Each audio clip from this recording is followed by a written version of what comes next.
Bonjour et bienvenue à ce nouvel épisode de Lightroom Retouche Express. On va s'occuper de ce petit oiseau. Alors pour l'histoire, je me promenais en forêt, je venais de me taper une montée, j'étais en train de boire de l'eau. Et je regarde autour de moi les branches, et puis je vois une branche avec une jolie feuille, un peu plus jaune. Je me dis, tiens, elle est sympa cette petite feuille. Puis d'un seul coup, la feuille a tourné la tête. Donc c'était ce petit oiseau. Et comme il se pensait bien planqué, il n'a pas bougé de là. Donc j'ai pu m'éloigner, j'ai pu mettre mon 70-200, c'est le plus gros zoom que j'avais à ma disposition dans mon sac. J'ai pu me rapprocher et faire cette photo directement de mon petit oiseau. Alors, on voit qu'on va la recadrer, on va essayer de retirer les parties là qui brillent un peu trop, on va essayer de réchauffer peut-être un peu le fond, on va essayer de retirer quelques éléments perturbateurs. Là, on a toute cette partie bois là qui apporte pas grand-chose, tandis que si on avait juste ici la petite tige où il est dessus, ça serait plus sympa. Donc on va essayer de faire tout ça à l'intérieur de Lightroom. On voit aussi que c'est un peu bruité. Alors là sur YouTube, vous ne le voyez peut-être pas, mais c'est un peu bruité, puisque ça a été pris à 800 ISO et mon appareil c'est un R7. Alors c'est un bruit tout à fait acceptable, hein, mais tant qu'à faire, on va essayer de le retirer quand même, hein, pour vous montrer les différentes fonctions. Alors moi souvent ce que je fais dans une photo, c'est que je la recadre. J'aime bien avoir le cadrage final avant de travailler sur une photo. Et j'aurais tendance à dire que je vais peut-être aller vers un cadrage comme celui-là. Ouais, ça me plaît pas mal. Je vais peut-être le recentrer un peu par là. Voilà. Là, c'est un cadrage qui me plaît bien. D'accord ? Puis maintenant, on va travailler sur les différents éléments. Alors, on va déjà réduire le bruit. Donc, je vais cliquer sur réduire le bruit. Et là, normalement, chez vous, vous avez une fenêtre qui s'ouvre. Chez moi aussi, d'ailleurs, hein. Là, elle ne s'ouvre pas parce qu'en fait, je l'ai déjà débruité. Donc, je vous ai montré sur l'épisode de la réduction de bruit qu'une fois que vous l'avez fait, vous pouvez le retirer, le remettre, il ne va pas recommencer. D'accord ? Donc là, vous voyez, c'est débruité, il n'y a plus de bruit ici à l'intérieur, il n'y a pas de souci. Et puis ensuite, j'ai dit, je veux réchauffer un peu le fond. Donc si je veux réchauffer un peu le fond, masquage, je vais voir ce qu'il me prend en arrière-plan. On va voir un peu ce qu'il décide de prendre. Ouais, c'est pas mal, il me laisse les feuilles vertes devant. Et ça, on va le réchauffer un peu. Voilà, juste un peu, pas trop. Quelque chose comme ça, c'est pas mal. J'aimerais peut-être aussi ici éclaircir un peu la tête par rapport au corps, lui qui est un peu blanc. Donc là, je vais créer un nouveau masque. Je vais prendre par exemple un radial. Et ici, ce radial, je vais le prendre sur le haut de la tête qui est là, comme ceci. Et ça, je vais décider, par exemple, alors on va voir, on va peut-être monter un peu les... Voilà, on peut monter un peu les blancs, ça me va pas mal comme ça. Ensuite, qu'est-ce qui me dérange ? Ici, on voit que cette feuille-là, elle attire un peu l'œil parce qu'il y a cette partie un peu blanche à l'intérieur. Donc là, de la même manière, on peut tout à fait faire un dégradé radial, on peut aller sur la partie qui est blanche là, et on va par exemple jouer sur les hautes lumières. Vous voyez, ça diminue ici les hautes lumières. Et éventuellement, si on veut retirer de la texture, on peut jouer également sur des choses comme la clarté, donc on peut descendre la clarté de cette zone-là. Vous voyez, ça adoucit cette zone-là. On pourrait même jouer sur la texture, pour y avoir encore moins de texture, pour qu'elle attire encore moins l'œil. Ça, c'est fait. Ensuite, on a vu là-haut. Là-haut, on a une... alors, on va sortir du masque, on va revenir là. Là-haut, on a cette partie qui est très brillante. Donc ça, on peut le faire avec la correction ici, simplement l'outil ici corrigé, d'accord ? Et on va aller prendre... Alors, par expérience, quand vous faites ça et que vous avez recadré la photo, prenez-en un peu au-dessus, d'accord ? Et un peu sur le côté. Parce qu'autrement, ça va vous faire des trucs qui bavent. D'accord ? Donc, il a choisi de le prendre là. Je vais aller prendre là, par exemple. Voilà. Là, c'est pas mal. Moi, je trouve que c'est plutôt bien. Ça attire pas trop l'œil. Alors, on pourrait éventuellement en supprimer plus, hein. Mais là, c'est plutôt pas mal. Vous voyez, j'utilise pas forcément l'IA si j'en ai pas besoin. D'accord ? Alors là, je vais commencer à utiliser l'IA pour supprimer avec l'IA générative. Alors, on va par exemple déjà s'occuper de cette petite branche qui est là. Voilà. Cette petite branche-là, elle m'embête. Donc, je vais la supprimer. Donc là, bon, on va le laisser bosser. Et il va, au fur et à mesure, proposer des choses. Donc ça, je vous ai fait un épisode déjà sur cette suppression en IA générative, hein. Voilà, il a fait quelque chose qui est très propre, il n'y a pas de souci. Restez dans des choses qui sont, comment dirais-je, des choses qui sont petites. Si vous faites des très très grandes zones, je vous ai déjà expliqué que l'IA génère des petites images. Donc en fait, si on fait des très grandes zones, au bout d'un moment, ces zones deviennent un peu pâteuses. D'accord? On va essayer d'aller virer la branche qui est là. On va voir s'il y arrive, s'il arrive à nous faire quelque chose. Voilà, donc vous n'oubliez pas de dépasser un peu, hein. Donc on va aussi rajouter juste la petite branche qui est là. On va se faire supprimer. Alors là, en plus, comme c'est dans le fond qui est flou, je dirais le fait qu'on génère quelque chose qui n'est pas très détaillé n'est pas gênant, puisque de toute façon, c'est un fond qui est flou, et vous voyez, ça fait quelque chose qui est tout à fait propre. Ensuite, on va s'occuper des zones qui sont là.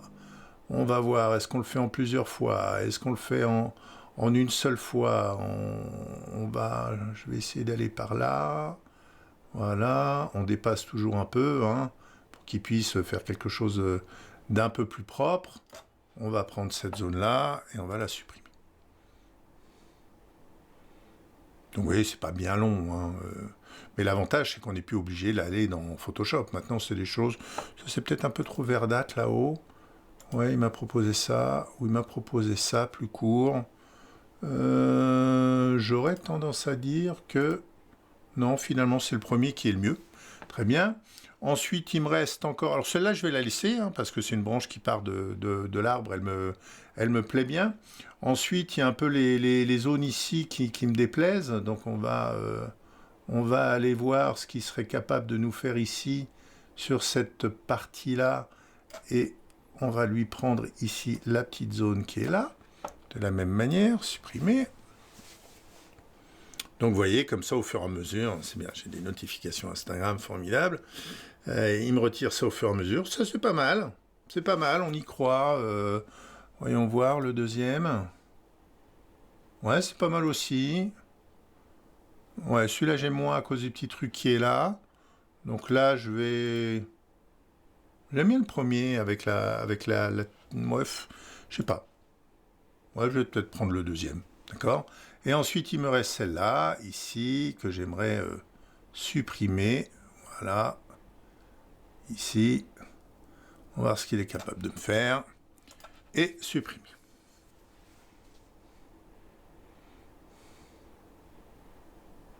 Ouais.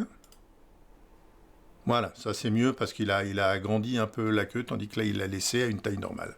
Voilà, maintenant, on regarde un peu, il y a différentes choses, hein, qui peuvent nous gêner. Donc là, on peut aller en corriger normal. C'est-à-dire que là, j'aime pas trop le petit spot qui est là. J'aime pas trop non plus ça. J'aime pas trop ça. Ça, je vais le mettre par là. Ensuite, j'aime pas trop ça non plus. Voilà, ça je vais le mettre par ici. Le reste, ça me va pas mal. Très bien. Là, c'est peut-être un peu vert fluo, d'accord? Donc à ce moment-là, je vais simplement prendre un masque. Je vais prendre un masque quoi? Je vais prendre un masque radial. Je vais aller sur cette zone-là.